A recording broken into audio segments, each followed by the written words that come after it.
Sometimes you have to do that because the easy challenge is one you'll get lazy with. The big challenge gets you hungry. Oh, how the tables turn. That's a heavy topic, and we need to focus on that. If not for yourself, then do it for your children. Black book is in black. Black book. Men Talk, Black Book. What is up, everybody? It's Dr. Vibe here, host and producer of the award-winning Dr. Vibe Show, the home of Epic Conversations, and I'm the host of Epic Conversations, 2018 Innovation Award winner, 2020 Best Podcast News Award winner given out by the Canadian Ethnic Media Association. I also co-host and co-produce the only online show in the world for dads, fathers, and male caregivers that is sponsored by Dove Men Plus Care. And being part of that movement, our team has reached out directly and indirectly to over 400,000 dads, fathers, and male caregivers around the world. And as always, I like to say, you're blessed, highly favored, a magnet for miracles, solution for someone's problem. And you're watching Black Men Can Talk, a show where Black Canadian men come together to have real, unfiltered conversations about life, culture, and community. And one of my co-hosts is in the house, Kofi Morris. What's going on? Peace, peace, peace. How's everybody feeling? I'm good, Dr. Vibe, you know what I mean? I just fill the belly, you know what I'm saying? Put some nutrition into the Don't stomach. fall asleep. Don't fall asleep. Don't fall asleep. What I ate was very energetic. So when I eat, I don't really get tired. I get energized. You know, I'm very strategic. Okay. All right. I'm going to keep a watch on you. Keep a watch on you big time. So I like to do when we start off our Black Men Can Talk conversations is give us a win that you've had recently. You know, a win that I think I'd like to share is more specific to the creative realm of things, having just come off a little stint of self-reflection prior to getting down to the page and creating and writing. So I've just connected on a project that people are going to hear about as we move forward. I'm staying quiet about it right now, but we basically collaborated with a group of artists from the city to launch a project together. So I'm definitely feeling the win as it relates to that creative project. It is musical, so folks are going to hear about that. For those that don't know me from, my past, relative to dub poetry, but also relative to being an MC, right? So as just one, so definitely look out for that. And that's essentially the win that I would share, is that collaboration that's about to drop in the city. And what's your win for this week, Dr. Vibe? What's your win? Well, before we go any further, I want to ask you go a little bit deeper. Mm-hmm. How important, from your lens, is it for Black men to collaborate?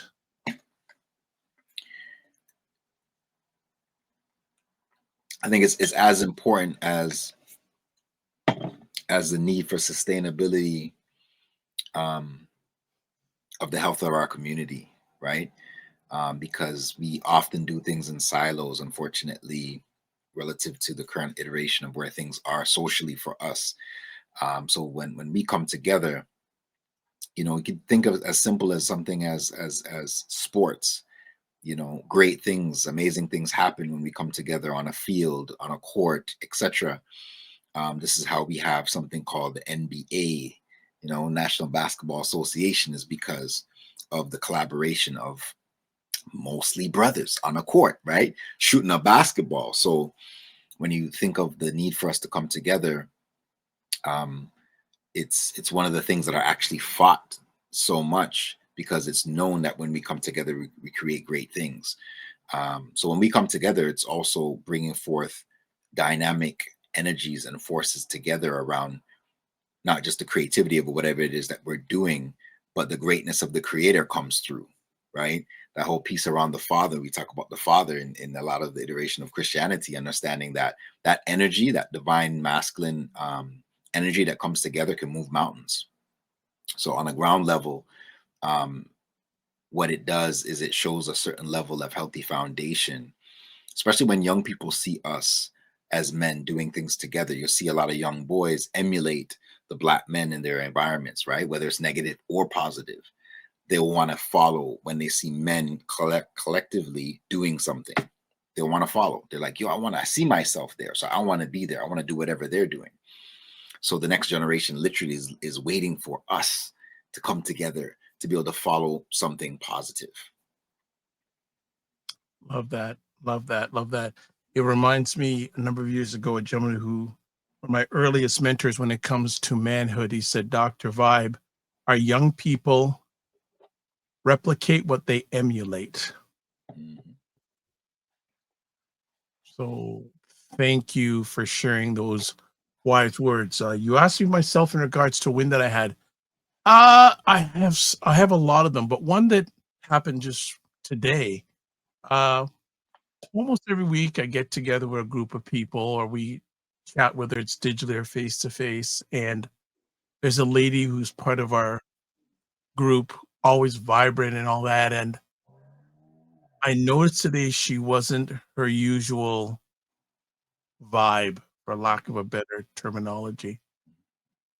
And we had some small talk for a little bit. And then she said to me, you know what? I've got to tell you something, and you can't tell anybody else. I said, wow. And unfortunately, her house was broken into, and jewelry has been taken. She mentioned something like her bank accounts are gone, like her money's gone from her bank account, and it is pretty serious, pretty Wow. serious. But I think her ID is still intact and all that. But just the fact, now people say, well, how do you consider that a win? Well, for myself, I'm just glad that I was a safe and brave place for her to share that, because her and her husband are going through a lot of stress Mhm. right now. And for her to confide and share with me and say, hey, I got to tell you something, but don't tell anybody else, to have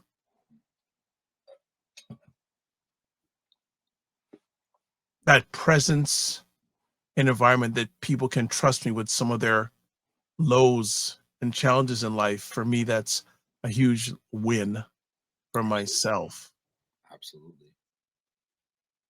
so, and I'm sure, Kofi, there are people in your journey, past, present, and I'm sure they're going to be in the future, Mhm. that count on you for guidance, mentorship, but also confidence. 100%. What are your thoughts on that? 100%. No, I mean, as a coach, as a healer, as a mentor, a lot of, what we do is listen. And a lot of what you do, Dr. Vibe, in your position, right? We listen. And the ability to listen without critique, without um, judgment, the ability to hold, brave spaces and safe spaces, um, is something that is quite overlooked to a degree, um, in a lot of cases, especially for our people. Oftentimes, people speak about not being seen, and the other thing beyond sight, is being able to hear what somebody's saying, beyond the words that they're saying. Oftentimes, and this is for parents with their children. This is for children of parents who are aging. Sometimes it's the things that are being said, um, behind the words, the things that are being said in body language, is the things that are being said. People shut down, in certain circumstances, and you see it in their body language. So they're still communicating to you where they're at and what's happening. And now they're giving you cues on how to approach the rest of the conversation. So what you're saying is so integral to the health of our relationships, is the ability to hold space, the ability to listen, the ability to create that safe space, and again, to not judge, and to be able to hear somebody out fully, and in some cases, even not to take things personal. Sometimes people are going to have emotional responses and reactions because of what's happening in their own life, and they might communicate to you in a harsh way, or in a particular kind of way that could make you feel a way, but really that's not what's actually at the forefront of what's happening. what's truly happening is that they needed that space to share with you so that you can hold a space for them so that they can show up as they are. And then you'll see post that conversation sometimes what's really happening when they share. But if you shut them down because of language or because of the tone, I'm not saying allow someone to be disrespectful to you, but sometimes people are just going through stuff and they need us. Sometimes? They need a listening ear. Sometimes, okay. Yeah, it's huge. It's something that it's almost as though, you know, because we deal with communication on a day-to-day basis, all of us, how many of us have actually ever taken a course in communication, like actually, you know, looked at, you know, the need to understand what deep listening is or what it looks like, or the ability to hold space for people and stuff like that. In facilitation and community, we talk about this a lot, and we talk about helping people and giving people the tools of how to do that, even when you're going through your own stuff at times, to also be able to hold space for somebody else because you would need it for yourself, right? So getting to that space is important, and I think it's a journey unto itself. And I think even with, you know, our topic tonight, as we get further into it, you'll find that this is probably something that shows up for our guest as well in the space that he works in, is being able to create a space for people to share what they're going through, and also be able to look beyond what's at the surface to dig a little deeper with regards to this topic tonight, you know. Well, you know, it's really interesting because, and we'll go to break here. There's so much stuff. Kofi shared so much rich stuff there. I'll just pick one thing out of the cornucopia of things he shared there. The art of being able to not only listen to what's being said, but what's not being said. That's a whole, I'm going to leave it right there. Mm-hmm. I'm going to leave it right there. That's a whole conversation in another place. Yep. So we're going to take a break for a few moments, and we'll come back. We'll do some housework, and then we've got a friend that some of you may not know of, but you better start knowing about in 30 seconds. Black Canada Talking, where Black Canadians give their takes, POVs, and insights on local, provincial, national, international conversations. Cesar Nadima Musa. What is up, Cesar? Hi, Dr. Vibe. Thanks for having me. And it jeopardizes your ability to sustain yourself financially. 40 programs have been suspended due to the drop in revenue. We see this happening over and over again throughout history. What does that tell you about America? All right, we are back on Black Men Can Talk. So let's do some housework here. Subscribe to the Dr. Vibe Show on YouTube and hit the notification button. Like the Dr. Vibe Show on Facebook, LinkedIn, Instagram, TikTok, Blue Sky, and Substack. And if you want to advertise your business, product, or service on our show, please feel free to email me at dr.vibe at the drvibeshow.com. We have a new friend here tonight, and we have known him for a while, but you need to know him. Ulysse Guerrier was born in Toronto and raised in Montreal. He was diagnosed with sickle cell S-beta thalassemia, and if I get that wrong, it's my head, not my heart. He'll correct me, of course. At the age of 2 years old, he started volunteering at the Canadian Sickle Cell Society at the age of 16, and eventually became a board member at 18 years old. He is very involved in the sickle cell community in Montreal and Toronto, and hopefully one day around the world. Formerly, he was a project coordinator at the sickle cell program at Taibu Community Center in Toronto. He is a sickle cell activist, also started a YouTube channel called Our Sickle Cell Life, where he captures moments of life and the struggle of living with sickle cell and through the sickle cell disease, my correction there. Past board member of the SCDAC, currently president of the Sickle Cell Association Ontario, and co-founder of the Ujuma Sickle Cell Emergency Fund. His life is dedicated to support, empower, educate, and bring awareness to this cause one day, to bring sickle cell disease to the mainstream. Well, I think he's brought to the mainstream, but I can't define him. So let's get him up here to define himself. Ulysse, great to hear you. Great to see you. How you doing today? I'm doing okay, relatively. Good to be here. Good to see you, Dr. Vibe, Kofi. Been a long time. Great to I'm outstanding. It's always good to be in a good person's presence. So I'm looking forward to our conversation this evening.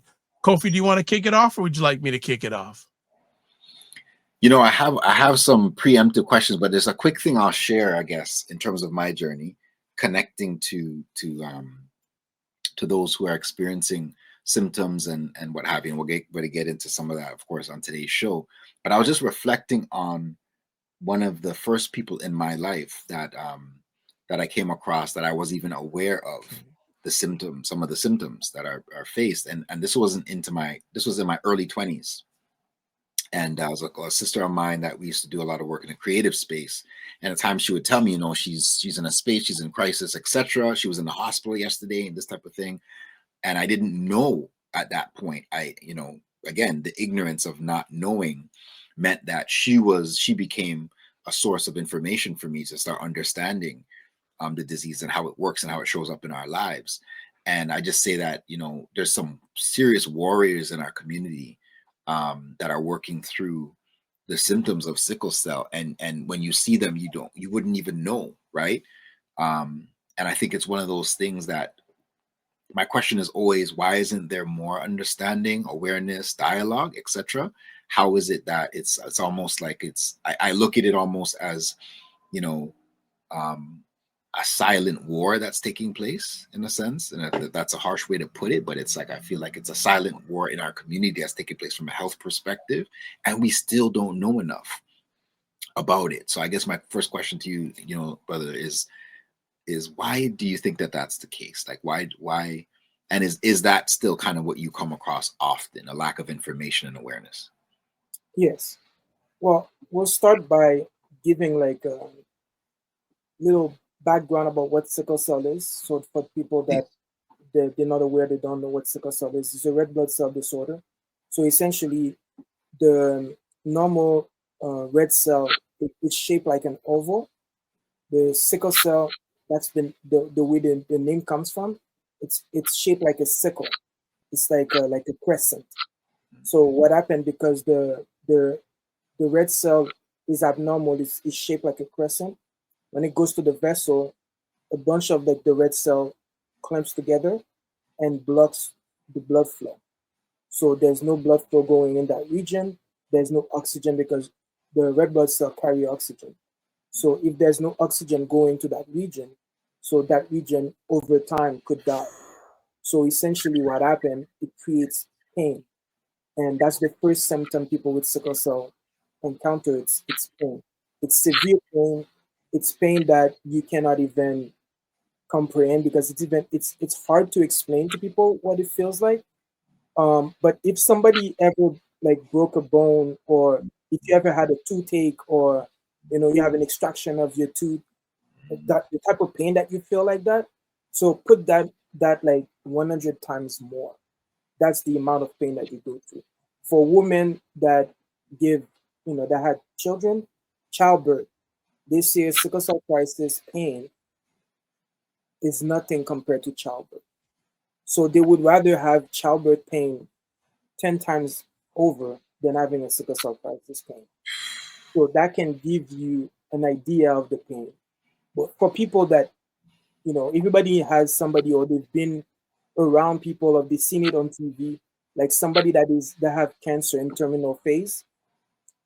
For some reason, we have an idea of the amount of pain that they're in. Our pain is 10 times worse. So why is it that we don't have that empathy towards our care compared to cancer or any other disease?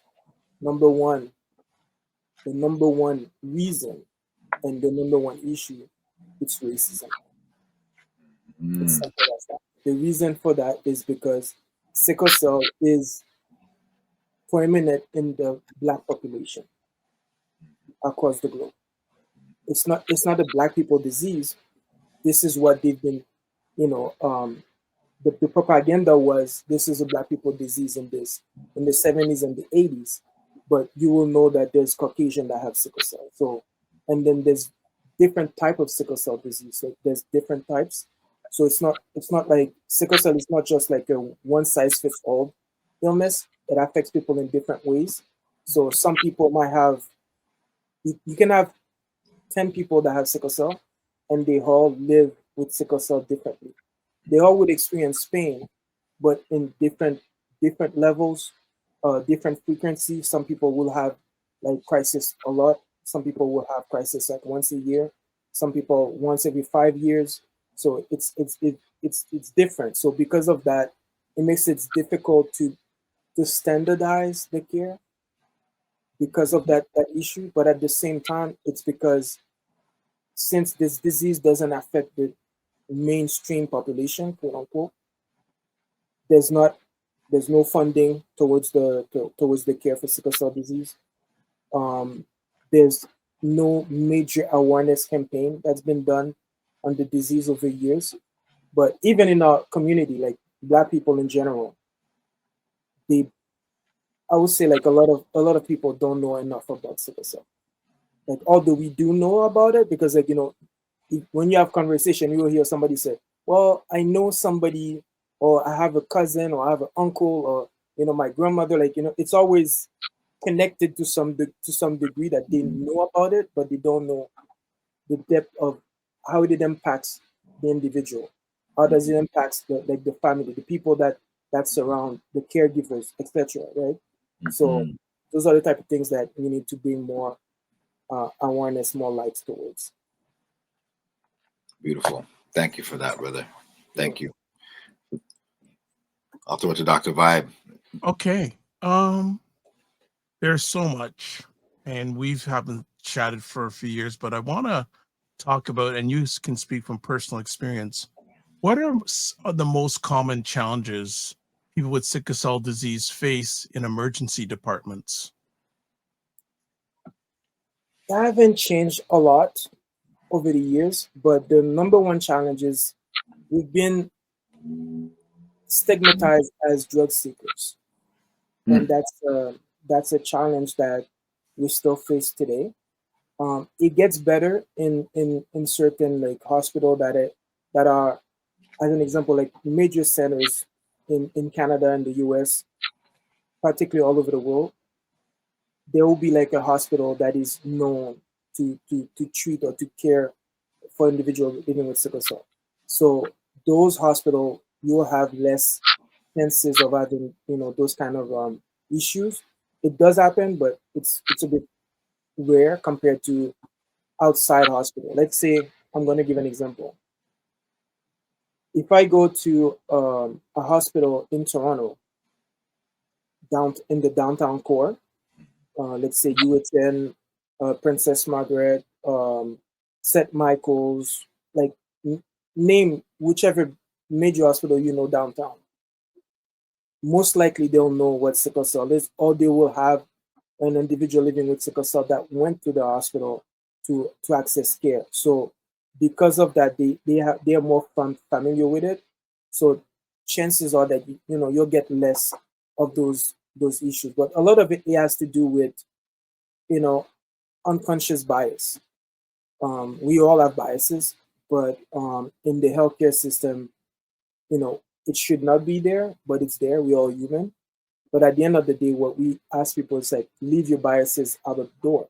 Like when you're coming to work, like, if an individual tell you like, this is what I'm going through, I have pain, I'm going through these challenges, etc. Believe the person and try to give the person the best care that you can.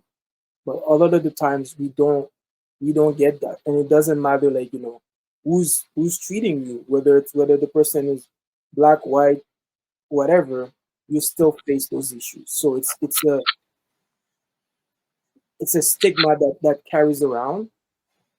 I don't know how it's been perpetrated over the years, because there's this mythos that people think that Black people can endure pain better than Caucasian.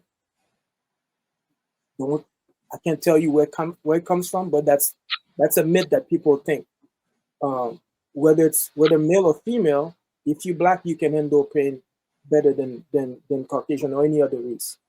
So because of that mindset, when somebody goes to, like as an example, like a Black person goes, you or myself, we go to emerge, we're in a lot of pain, but we don't show pain the same way I guess other people show pain.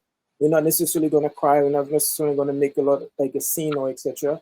So because of that, the way the healthcare system, like their conditioning, they had this terminology that will say the way the patient presents.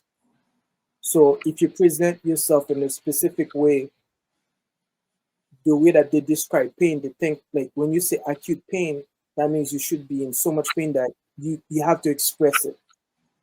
But the part that they tend to forget is like, if I've been experiencing the amount of pain that I'm experiencing since childbirth to now, it's not going to present the same way as somebody that just had, let's say, a fracture. You know what I'm saying? So it's like you have a fracture, it hurts, it's painful, it's something that you never experienced before. Yes, you're going to express it in a way where it's like you're screaming, you're going to do whatever. But for us, we've been going through this thing over years and years and years and decades. So at one point, you learn how to manage it the best you can without having to express it. So only people that know you intimately, that they can tell whether you're feeling well or not, whether you're in pain or not. But if people that don't know you very well, the first time they're seeing you, like right now, you guys can't tell that whether I'm in pain or not. If I don't Right. tell you, you don't know, right? That's right. So that's what we need to change. It's like pain is not, it's subjective, but at the same time, it's like you have to believe what the person is telling you. So I just saying, as the conversation continues on right now, if anyone wants to call in and ask Ulysse any questions, you can go to your any sort of digital device. So let me just get rid of the lower third here for a second. You go to callme.road.com, or you can, if you have a smartphone, swipe the QR code. It's going to take you to a site. When you get to the site, you need to put in your name. You need to put in the code, as you see right there, FSPL8L, and make sure you turn off, put the echo compression on. Pardon me. So this is a topic that if you want to get information on, there's no better person that we know of than Ulysse, because he has been overcoming this for almost all his life. And it's an important conversation. Kofi, you want to come back with more? I always have a lot of conversation pieces, but I will. For sure. This piece that you just mentioned, I'm so glad that you voiced it, right? Because it was brought to my attention years back, and then it came back again with someone, in my life that was working through, a friend of mine that was working through a lot of intense pain, right? Back pain specifically. And, this person shared with me their experience going into hospitals and the whole piece around how Black pain is treated versus the pain of other people. And that's almost like I wanted you to put that on blast. I wanted you to say that 3 times loud, because people actually, I don't think people know that. I don't think the broader community understands that this is the way that the healthcare system looks at us, right? And this is why when you go in, you even have to know what language to use when you're admitted into a hospital to determine how they treat you, if they treat you or if they just send you home, right? Patch you up or whatever, take a couple tests, etc., and then send you home unless it looks a certain way. Yeah. So I'm like, I guess the question that I have that relates to that is how you actually came to terms with that. Like how you even manage that reality to be like, instead of just questioning that's what it was, to actually accept that, in a sense, this is what's happening. So when I talk to my colleagues, my friends, my family, whoever, if they're ever in a crisis or in a situation that they have to deal with the healthcare system, I'm going to make sure that they know. How did you even come to terms with that? And what do you do with that now? Well, which part specifically? Because there's different things. It's like over time, you like it's a learned experience. So because I was born with this, right? It's a genetic red blood cell disorder. So my parents have the gene and they transfer it to me. So when I was born in Toronto, and like I was born, I was sick. They didn't know what was wrong. So My parents been going to hospital time and time. So that was in the 70s. So they didn't know what sickle cell was in Toronto. This is considered to be like, how do you call that? Compared to the islands. The islands, they consider the islands to be a third world country. Third world country, yeah. What Canada is supposed to be. They're supposed to be quote unquote first world, no? So I don't know what the terminology is, but basically they're supposed to be like there's a higher standard for them compared to the islands based on the technology, based on education, etc.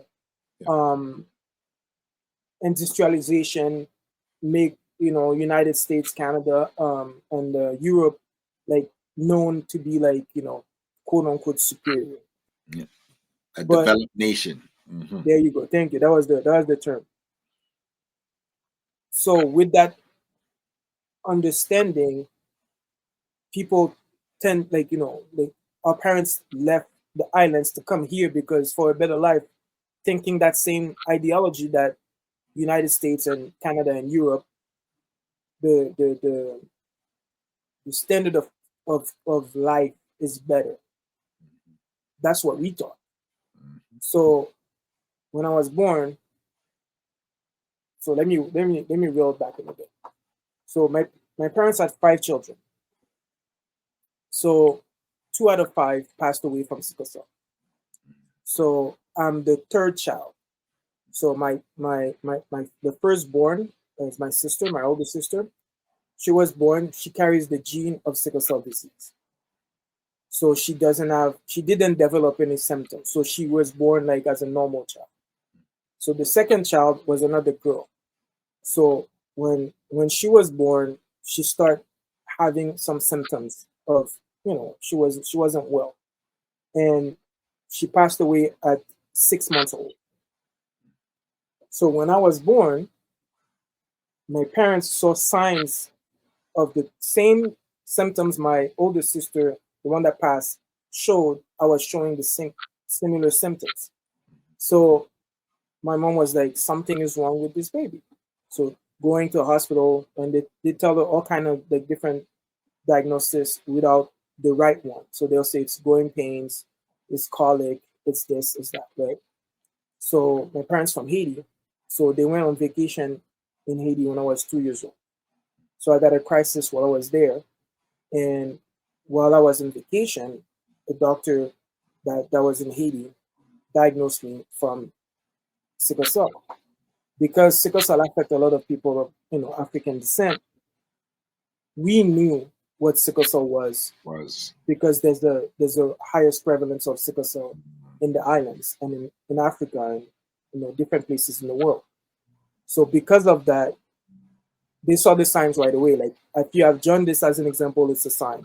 If you have something, it's like the swelling of the hands and the feet, like as a baby, like to see like they're starting to swell, something is not right. So those are symptoms that you could see on a baby when you used to see babies having that those symptoms. Mm-hmm. But here in Canada, in the 70s specifically, the immigrations just started, like having a movement of immigration of Black people coming to Canada.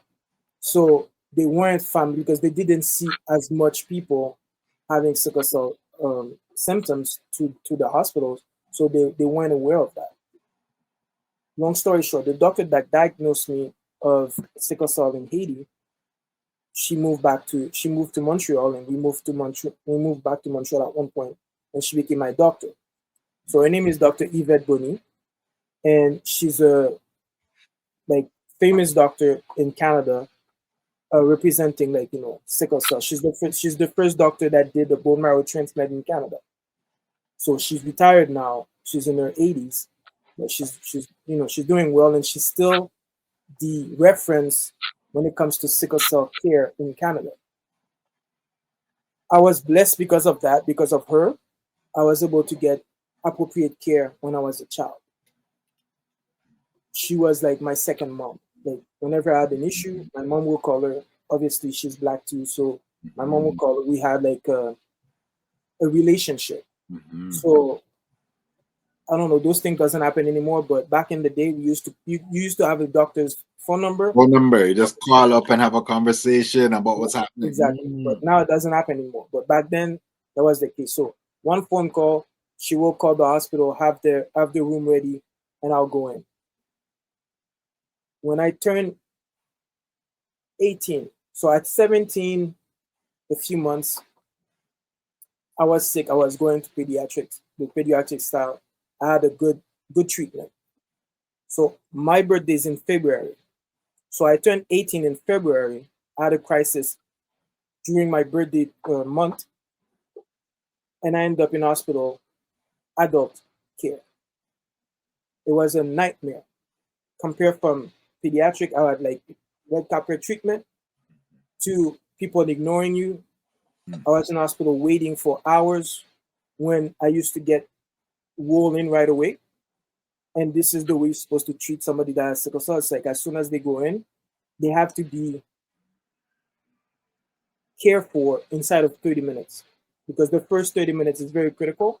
That's when you can take a handle on the care so that the crisis doesn't get worse. Or if you don't do what you're supposed to do in the first 30 minutes, it could get worse, and the person can, instead of staying there for 3 days, they can end up being there for 3 months, right? So those are type of things that they didn't really care about addressing, like, you know, somebody's pain right away. So there's like, as an example, you go in the adult care, and the doctor will tell, let's say I'll go in, I say, okay, I'm having pain everywhere, because the pain doesn't come like in just one spot, it's like everywhere. Everywhere you have blood circulating in your body, you can have a crisis. So right now I'm having a crisis in my jaw, like my teeth, like everywhere I have teeth, like I have pain going there. So everywhere there's blood circulating here, like I have, like somebody that has, like, you know, like if I have a toothache, imagine that toothache, but goes everywhere, and then it radiates to your head. So any pain meds I'm taking, it only like, it's almost like a drop, like, you know, in a bucket. It doesn't do much, like, you know, it just like, I'll say like it calms it down, like, you know, from, let's say my pain is 10 out of 10, it went from 10 to 9, but it doesn't do much. So everything I'm taking is not really helping, and I'm taking heavy drugs right now. So, and it's not really helping. So if I imagine I go to the hospital right now, I'll be admitted.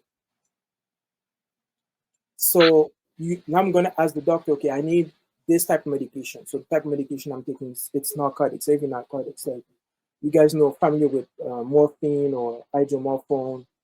So I'm taking something called fentanyl. And fentanyl is considered to be the poster child for the drug epidemic in North America, I would say. Right. Mm-hmm. And when you say you take that medication, they kind of pause, they think, well, I'm not comfortable giving you that medication. You knew that.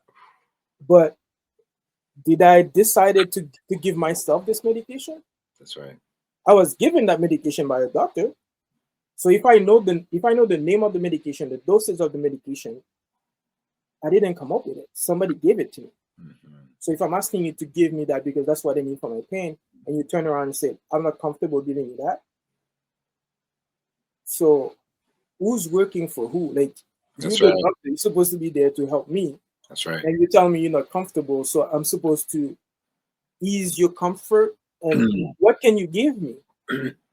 You're not comfortable giving me something else, but I cannot take a lot of stuff because over the years I end up being so like your tolerance level gets so high, like there's certain medication doesn't work for you anymore. Mm-hmm. And then I became allergic to some medication like they literally can kill me if you were to give me that drug. So I can only take specific amount of, like, specific type of drugs. I cannot take just anything. So the one that they commonly know, like, you know, like morphine, I cannot take morphine. So if that's what you want to give me, I can take it. So now I have to take this medication, but you're not comfortable giving it to me. So what am I supposed to do? That's right. Right. So over the years, I learned how to advocate for myself. I learn how to speak their language. I learn how to really fight, because like, so if I come to a conversation with this doctor, you're not comfortable giving me this medication. So can you find somebody that is comfortable to give me that medication? So I don't need to waste my time with you. If you That's cannot right. do what you're supposed to do, get me somebody else that can do it. Yes. Unfortunately, I'm gonna have to wait longer because this person cannot do what's supposed to be doing. So over the years, I end up having like an army of people that I can call.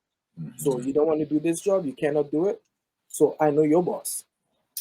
So I can name drop a few people, and then they start to move a different way.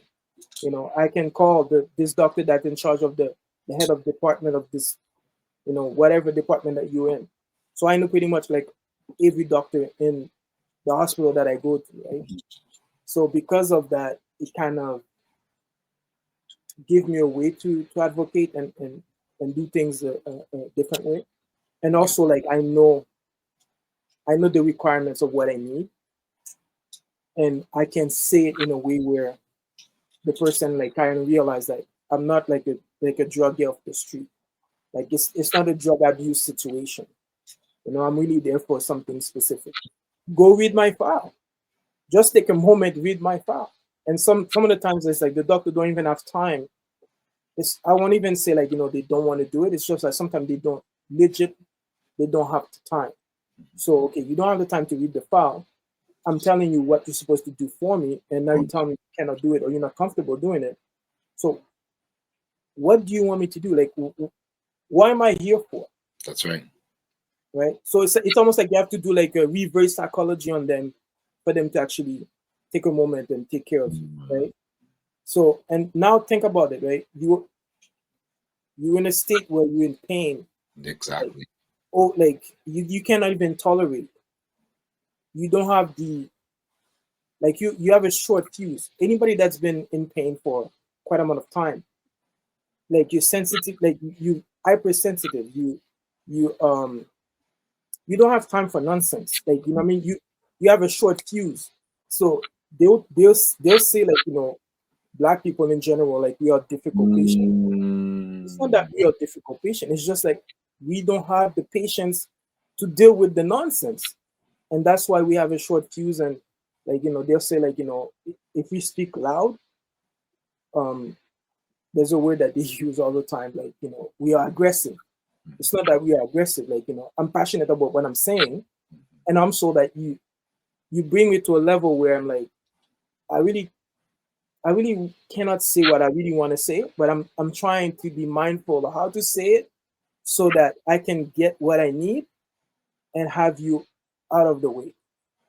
Right? So it's like it's a lot of things that you have to manage, and and trying to use diplomacy the best of your ability so that you can get what with the care that you're supposed to receive. My goodness, thank you, brother, for that. It draws another deeper understanding to the word patient. That's exactly what they call us, patients, because you have to have patience to deal with what you're dealing with. But one thing that I realized, that even in the English language, they're actually telling you things that in plain sight, but we don't really pay attention to it. That's right. What is the medical term, or what is the language that they use to address what is a doctor doing? Like when a doctor is taking care of you, how do you call that in English? Aid, care. What do you think, Dr. Val? The first word that comes out of my alleged mind is care. The doctor's taking care of you. So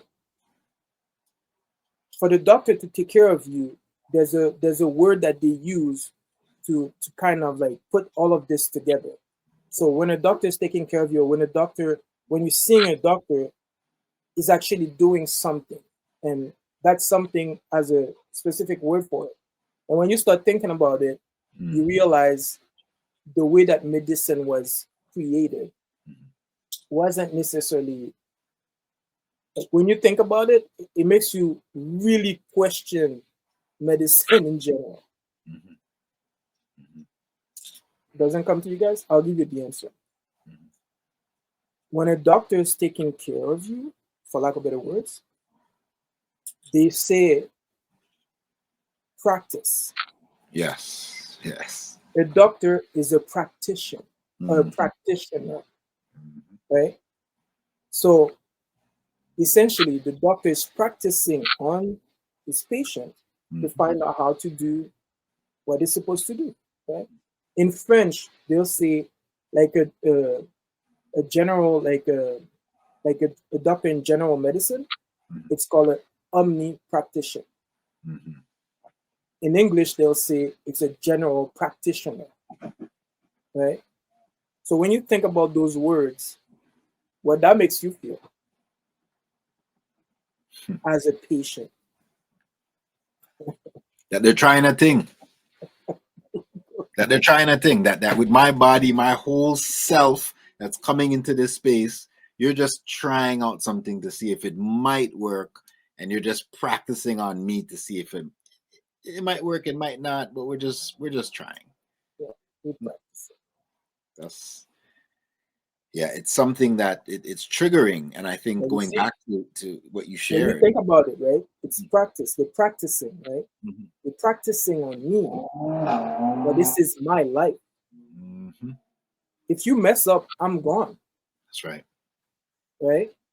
And then they use those terms like patient-centered care. So the care should be centered from the patient's perspective, right? Have you ever experienced what patient-centered care like actually look like? I know the intent, but the way it's actually been given, it's totally different the way the intent is supposed to be. That's what Dr. Yvette was providing to you when you could have a conversation, and that sounded like patient-centered care. That, and as you said, that's hard to find now. Yeah. Dr. Vibe. I'm gonna a few quick things.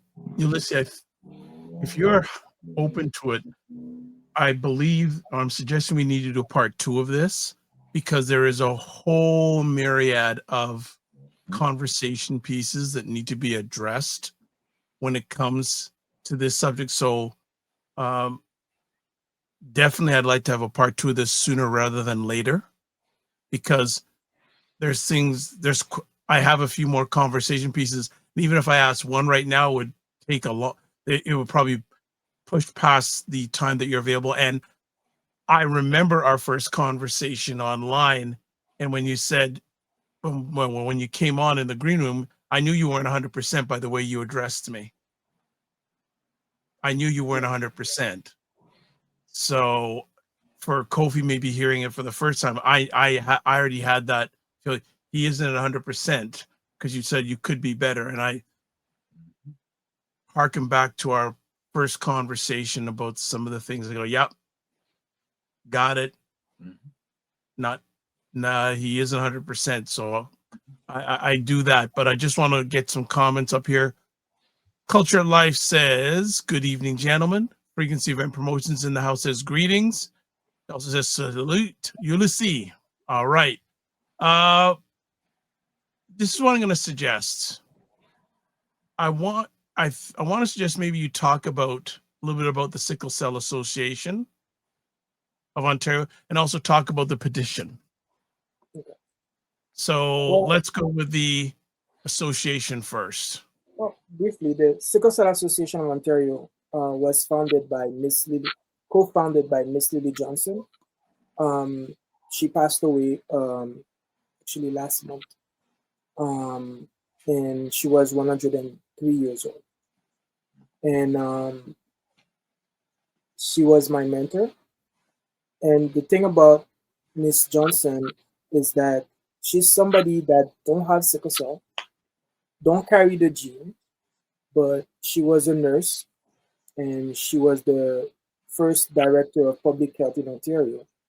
And she saw a need, and she saw that specifically Black people was being mistreated. Black men, Black women living with sickle cell disease was being mistreated in the hospital. And that's how the Sickle Cell Association was created. And through that need is to be able to support individual living with sickle cell disease with their family, the caregivers, the allies, anybody that want to support individual living with sickle cell disease. So we provide counseling, support groups where people can talk about the disease. We also advocate for the community. And right now, part of our advocacy, we have a bill in the Senate. It's called Bill S201. And this is a bill that is to create a framework on behalf of sickle cell disease where that would actually give us the tools, give us the funding so that sickle cell could be bring forward to the mainstream, where if we have funding, we have money coming from the government, then the hospital would get some funding. So at that particular time, there'll be specific areas in the hospital dedicated for sickle cell disease. So eventually the care would be better. There'll be money going towards research, and also there'll be money going towards the curative treatment that they have right now. Some of the treatment that they have that are accessible in the States and in Europe, they're not accessible in Canada. Although Health Canada have approved some of those treatments, but because of the cost, it's so expensive. So as an example, to do gene editing therapy, it costs $3 million US. So how many people can afford that? So this is a public health situation where in Canada, the numbers is close to 10,000 individuals living with sickle cell that accessing care. So the numbers beyond that, we don't have it. But with this bill, when it passes and it becomes law, we'll be able to have a registry so we can capture the data of individuals living with sickle cell, where they are in Canada, where they're accessing services. And also one thing that's very important is to be able to provide education for future nurses and doctors so that we can have the next generation be taken care of. Because right now, the care of people with sickle cell is very limited in terms of specialists going to that study, because hematology, oncology pays more than hematology for individuals living with sickle cell. So if you have to choose between hematology, straight hematology, and hematology oncology, most people will go to hematology oncology because there's money in cancer. There's no money in sickle cell. So right now, the numbers of doctors that is specialized in sickle cell are very low. So those doctors, when they retire, who's going to take care of the next generation if we don't put some kind of succession plan in place for the future generation so that they can still go and study in that field? So this bill is very important. I'm going to share the link with Dr. Vibe, and we'll be able to. Oh, thank you. They put that on the chat. You guys can go. Yeah, it's sign in this petition is very important. Yeah. The minimum requirement is 500 signature. Right now we are 400, and that's the minimum. So the more signature that we have, the better it is. That it shows that it's important. It shows the government, the establishment, that sickle cell is important to the population, so that they should take care of. They should pay attention to it. So yeah, and it's the link is on the screen there, and also it's in the comment sections on most of the platforms you're watching this live or on replay. Frequency Event Promotion says hi, Dr. Vibe and Kofi. Also, Legend Norman Richmond says, checking in. Good to have you here as always. Brother Kofi. I was looking at some of the stats. I'm wondering how accurate, based upon more recent reports, are.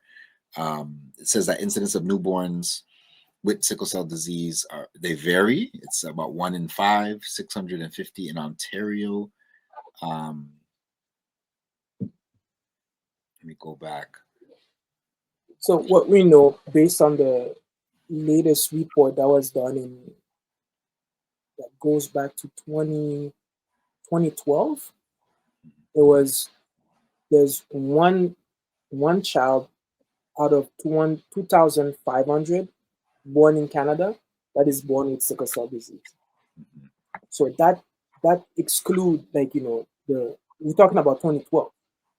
So right now, with the immigration, with what's going on in the world, and also interracial marriages, the number is bigger than that.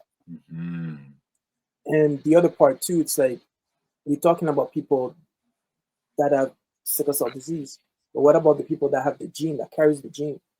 A lot of people don't even know they carry the gene. So the way to find out is to do a blood test called electrophoresis. And you can go to your doctor and ask to do the sickle cell test. You can call it that way, sickle cell test or electrophoresis. And that can give you what your status is, whether you carry the gene of sickle cell disease or not. And like I was saying before, there's different types of sickle cell disease. Most people might be familiar with thalassemia. Thalassemia is another type of sickle cell that affects a lot of people from Italy, Greece, places in the Middle East, Asia, like the Chinese, the Indians, etc. So there's people from different backgrounds that have different types of sickle cell. So the most common one is called sickle cell SS. The sickle cell SS, the sickle cell S beta thalassemia, that's the type that I have. The sickle cell ST, and the people that have the trait, we call AS. So you have the A, it's a normal gene, and the S is the sickle cell gene. So the people that carries the gene, they call themselves AS. But there's more.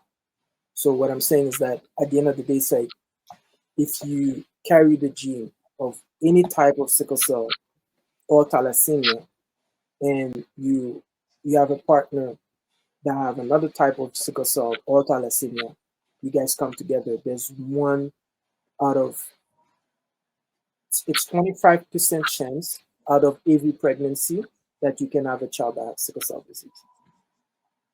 So that's in the Black population. So it will be like 1 out of 50 individual carry the gene. So it's if you look at that number, it's the number of the population that have sickle cell in Canada. It's way more than we can anticipate. And mind you, there's people that have sickle cell that don't have any symptoms. So if you don't have any symptoms, you never went to the doctor to find out whether or not you carry the gene or you have the disease. I had somebody that moved to Canada from Africa, and he was in Canada for like over 10 years, and he got injured and he went to the hospital for an injury. And that's how he discovered that he had sickle cell. So he's been living his life. He was in his mid-40s, and he never had any symptoms until he had an injury, and he ended up in the hospital. And because of that, he discovered that he had sickle cell. So now he had to learn about the disease. He had to learn about the precaution, everything that he had to go through. And being in an environment like Canada, the weather changes and all that. Now he's going to end up having more crises than he never had any crisis in his life. But moving to Canada, he will. So now, you have to educate yourself. You have to know, what you need to do and what you cannot do, etc. So it's a learning curve that was shocking for somebody that's, you live pretty much a long life, and then that's towards the end of your life, you're finding that information that's it can change the your entire life. So true. And that's one of the things I've heard with regards to not just sickle cell, but some other diseases that are affected oftentimes by weather.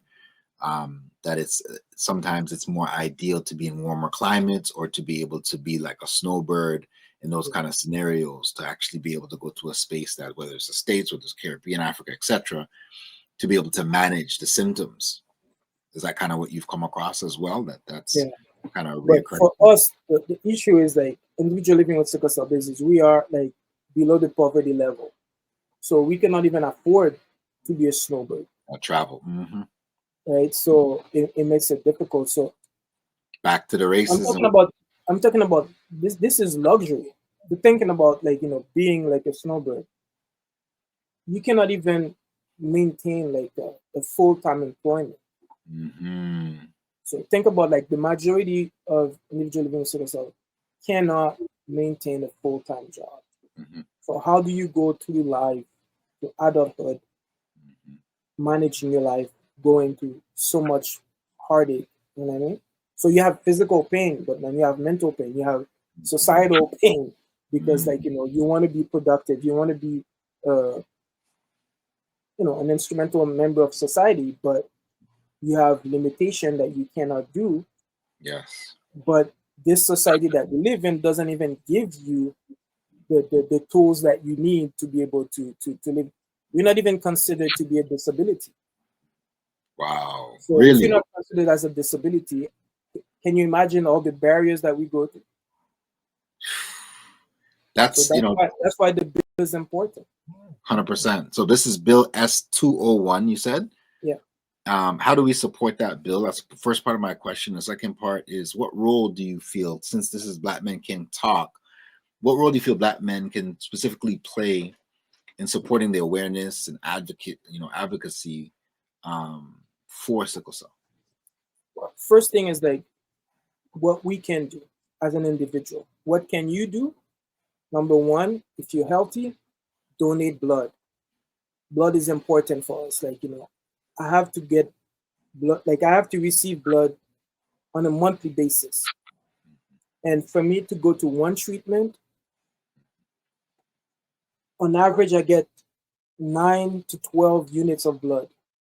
So one person donate 1 unit. If I receive 12, so I need 12 people to give me a treatment. Each month, 12 people have to donate blood for me to receive 1 treatment. But in the Black population, we don't donate blood like, with the same rate as the other ethnicities. So the level of the blood pool that's in the blood bank, it's mostly Caucasians. So then when I receive blood from people that's different background than I am, I get complication to the blood transfusion because the matching process is not the same. So I get antibodies. My body creates antibodies to fight the blood that I'm receiving.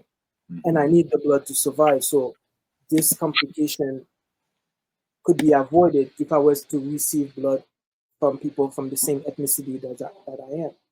So that's the very important thing. Number one thing that you can do, donate blood. Number two, talk about it. Talk about it to people around you, to your circle. Share the information. There's an African proverb, each one teach three.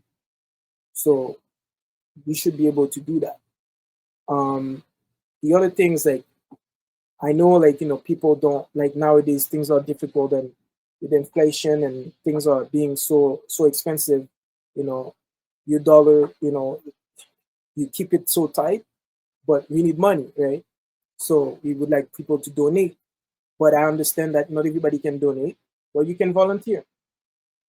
So there's many things that we can do. The first thing is like, put it towards yourself. What can I do? Right? So the first thing, whatever it is that you could do, you can volunteer, you can do that. Donate blood. It doesn't hurt.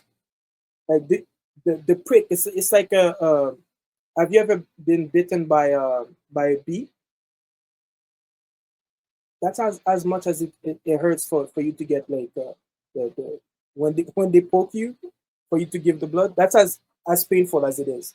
It's like a bee bite. It's not that bad. You know what I mean? So, and some people can donate 2 units, but on average, like one person give 1 unit. But there's people that are healthy that can donate 2. So it depends on, like, I don't know the medical behind that particular aspect, but for blood donation, you can do that. And one person can donate blood up to every 3 months. So if you're healthy, you can, like, for male, they can donate blood every 3 months. For females, it goes every 6 months. So because of, like, female reproduction having their menstrual cycle, some people cannot donate blood as often. So, but on average, let's say men can donate blood every 3 months, and women can donate blood on average every 6 months. Some could do more, but on average, I'll be that. So donate blood, because think about it that way. Should you wait for something bad to happen to you or to somebody that you care about for you to do something? Or can you prevent? Can you think about it ahead? So if the majority of the Black population were to donate blood, as an example, when something bad happened, the blood will be there. They That's wouldn't right. have to do every 2 months there's a call from the blood bank that they need blood from the Black community, because we are the lowest when it comes to, like, the donation rate. So, and then you have people, like, we have a lot of trauma in our community, and there's a lot of us that need blood for reasons beyond, like, illness, like shootings and things of that nature.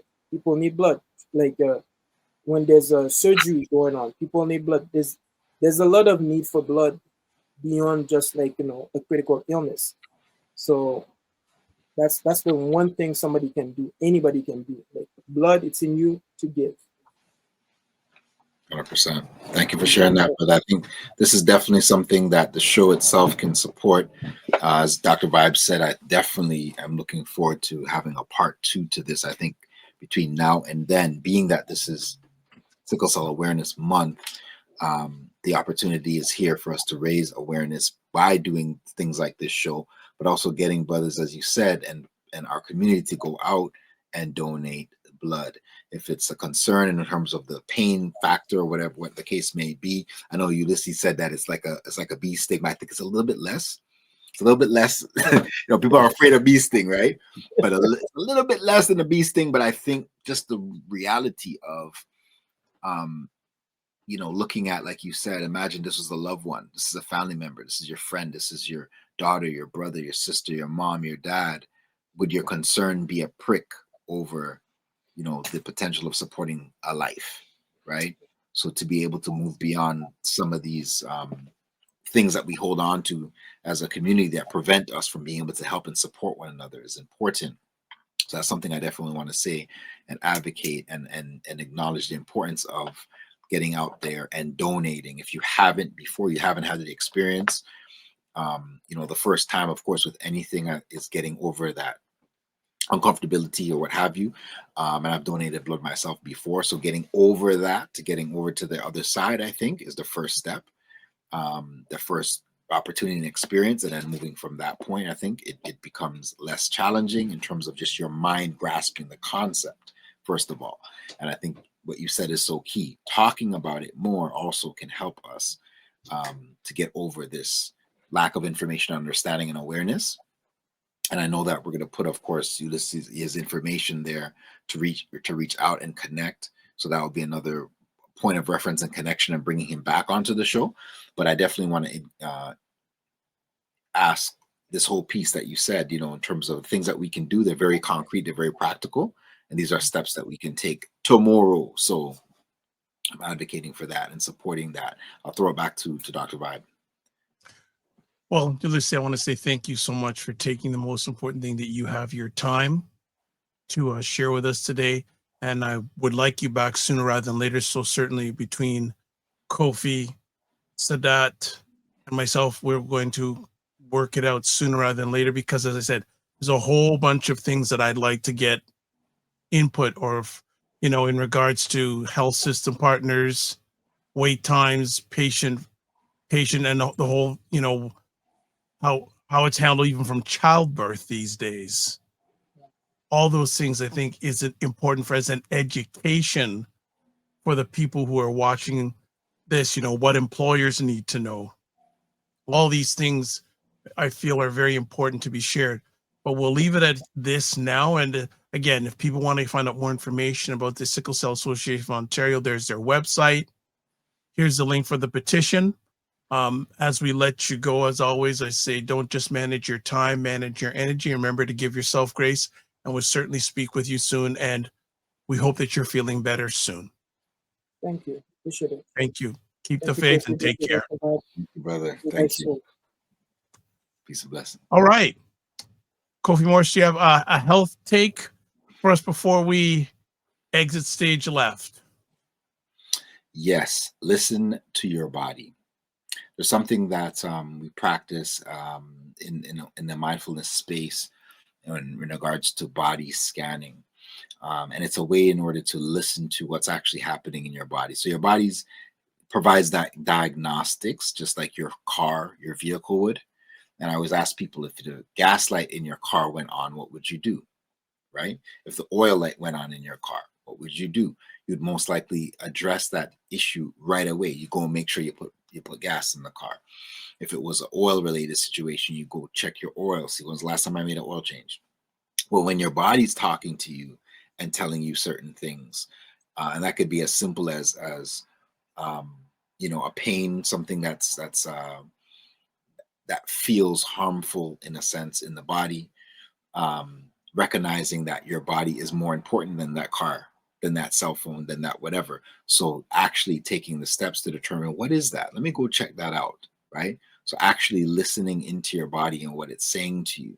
There's times throughout the year that we need to do something called a detox. We need to do a cleanse. We need to do, I advocate for this because, see, back home, the way we grew up, every couple months, granny or whoever will come to you and give you some syrup. See if you're from, let's say from Jamaica, for example, or some kind of washout tea or something like that, right? People don't like it, but it's something we grew up doing. If you grew up in the Caribbean and even here in Canada, if you had those supports. So recognizing the importance of listening to your body, but also as our brother just said, an ounce of prevention is worth a pound of cure. So to be able to prevent some of the illnesses in our body is taking proactive steps.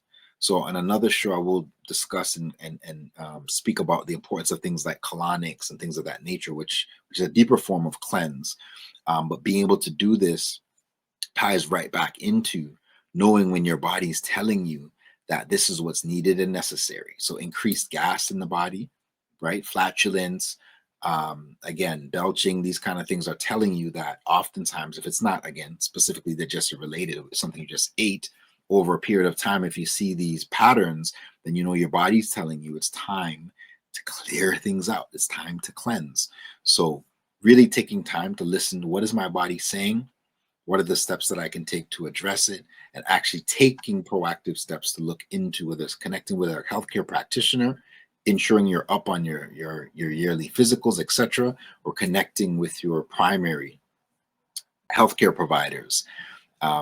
They call them alternative medicine in some cases now, but I'm telling people that's actually primary medicine. So connecting with your homeopath, your naturopaths, people that can support you and help you to be able to deal with the day-to-day maintenance and consistency in your body. Listen to your body. Your health is your wealth. 100%. 100%. Basically that's what it gets down to. If you're not taking care of your health now, you're going to be paying for it, not only financially, but in many ways down the road. 100%. And especially as a whole, we as Black men do not live as long as our sisters and men of other races and people in general. We're on, unfortunately, the low end of the totem pole on this stuff. And if we want it to change, we're the people that got to do it. 100%. Simple as that. We have to make that change, and we also have to get. And I know many of our sisters will say to us, "Go to the doctor. Go to the doctor." Stop being selfish. Right? It's That's bigger right. than you. That's right. It's bigger than you. And what I'm doing right here, before we leave, Ulysse is in on the back channel, has shared me a link where you can donate to the Sickle Cell Association of Ontario. So I'd like to put that up. Shame. And then as we start signing off, I'll make sure it is available in all the comment sections where everyone's watching this live or on the replay. So I'm just going to do that now. So I'll be posting this to my socials. I'll be posting this on my WhatsApp. I'm asking folks, share this with 3 to 5 people in your circle. When you see this, you're seeing the replay of the show, you're seeing this live, just take the link, share it with 3 to 5 people one time. WhatsApp it, SMS it, post it to your social, right? This can help not only a family member, a friend, someone in our community that looks just like you, that's going through some of these symptoms that you would pass by every day not even knowing. This is a proactive way that you can actually support and help. Okay. So the link has been shared in the comment sections on many of the platforms where you're watching this live or on the replay. So as we close it out for this week's conversation, remember to subscribe to the Dr. Vibe Show on YouTube and hit the notification button. Also follow the Dr. Vibe Show on YouTube, Facebook, LinkedIn, Instagram, TikTok, and Blue Sky and Substack. Again, to advertise your business, product, or service on any of the platforms that I'm part of, email me dr.vibe at the drvibeshow.com. If you want to get a hold of Kofi Sadat, his contact information is there, and it's also in the comment sections on many of the places that you are watching this live on replay. Mr. Morris, it's getwellstayfit@gmail.com, Instagram at Kofi Coach _ and also the Cosmic Wellness Group. And also you can catch him on Facebook at Kofi Coach. For myself, I make it really easy. One simple link, toplink.cc/the Dr. Vibe Show. Everything's there. If you want to email me, or you can get a hold of me on YouTube, Facebook, LinkedIn, all the different platforms that I'm active on are all there in one shot. And as always, you can watch replays of Black Men Can Talk on YouTube, Facebook, LinkedIn, and also the Dr. Vibe Show website, the drvibeshow.com, and Paul Osbourne on Facebook. So this is how we close it out all the time. Live your life as a dream. If you can dream it, you can make it. Sometimes you have to get smaller to get stronger. Block assumptions, aim bigger, aim better, aim higher, aim wider. Love, faith, and respect. As always, don't just manage your time, manage your energy. Remember to give yourself grace. And if you're not making money, make history, but try to do both and always make it better. God bless. Peace be well. Keep the faith and walk good. Blessings.